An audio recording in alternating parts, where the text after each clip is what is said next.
Friends, what's missing from our public life today is show of great conduct by our public figures.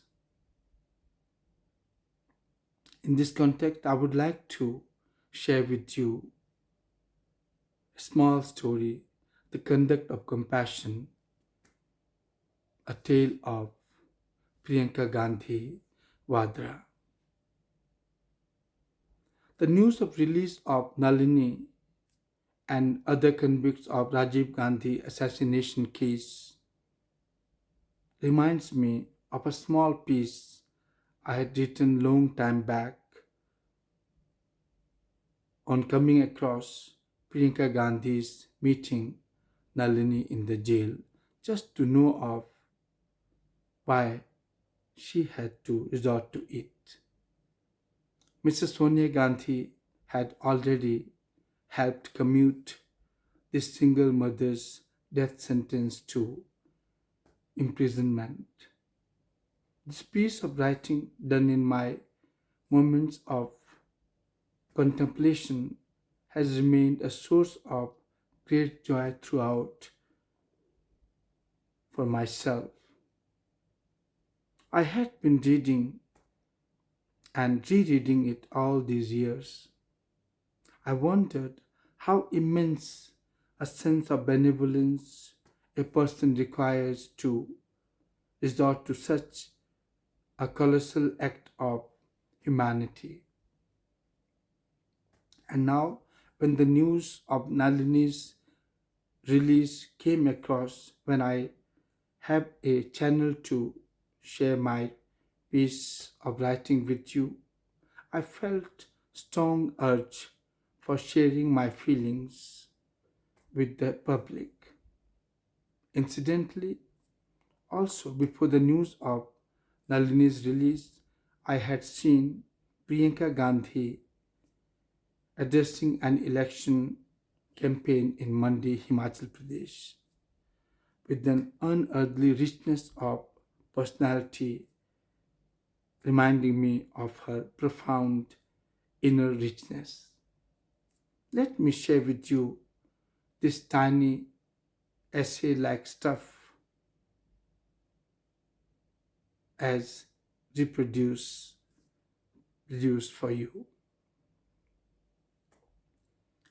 Meeting your father's killer sounds more like an idealized fictional character's gesture than that of an ordinary mortal's. But how do you feel when the person who makes this gesture is a bigger than life figure, Priyanka Gandhi Vadra? Spectacular. For an ordinary being, it amounts to writing 1,000 stories or novels or making dozens of Academy Award winning movies or spending an entire life teaching and practicing compassion. Why I thought of movies and novels and preaching in this context is because these are the only effective ways for teaching higher human values on a mass scale. But with violence, revenge, and conspiracy having become common themes of art and culture, and miserable failures of our spiritual gurus in making positive impact on the common man's psyche, what can one look for and rely on?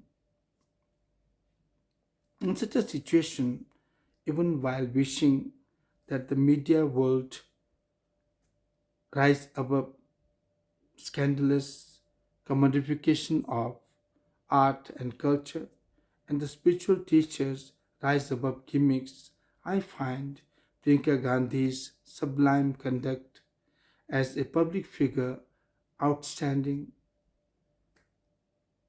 all endeavors and outshining. everything for teaching better conduct. Away from the example of positive conduct in masses, what has been worrying us all is the ruthless show of revenge, hatred, and anger by ordinary people in every situation. At the slightest harm or botheration to one's son or daughter, a father or mother is instigated to go to any length in harming the erring person physically or mentally.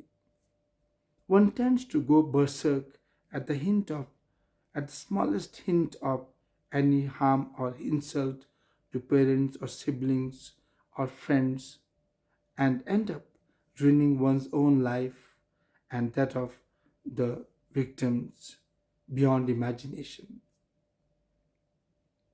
Similar is the show of violence and disregard of human values when one's religion, one's deities, or some such entity is harmed or insulted in some ways.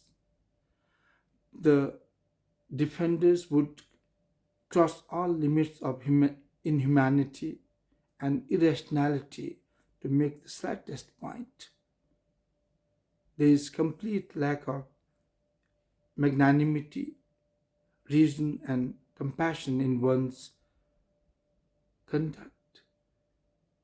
The biggest cause of injustice and acts, violent acts of revenge outside familiar affinity is party politics, and the much flaunted strength of unity amounts to collective violence and protests against the perceived opponent.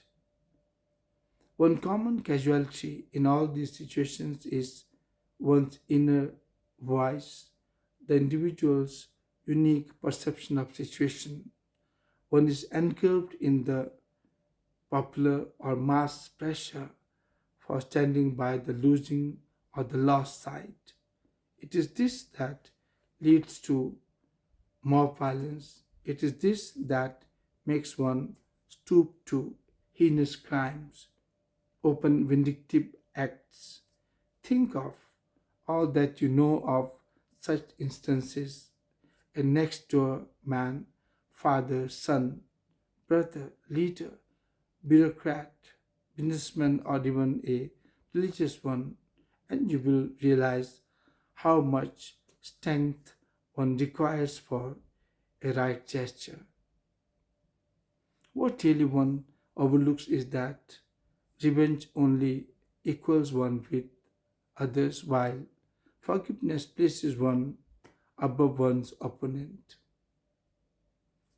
Moreover, whereas every show of violent revenge in public by an individual sends an unhealthy message to several people, thousand minds are encouraged into careless ways by a single unworthy act by a public figure. Priyanka Gandhi Vadra deserves an applaud for her quiet magnanimity in paying a visit to Nalini in furthering the rehabilitation of this single mother whose death sentence was commuted to life imprisonment on Mrs. Sonia Gandhi's intervention. An act of compassion taller than that of sages and seers. Reports have it that Nalini literally touched Priyanka Gandhi in her disbelief that such a thing as she coming to meet her could be possible.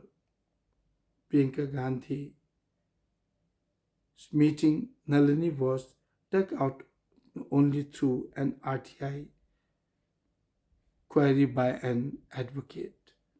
Equally considerate is Rahul Gandhi's stand and gesture in this context.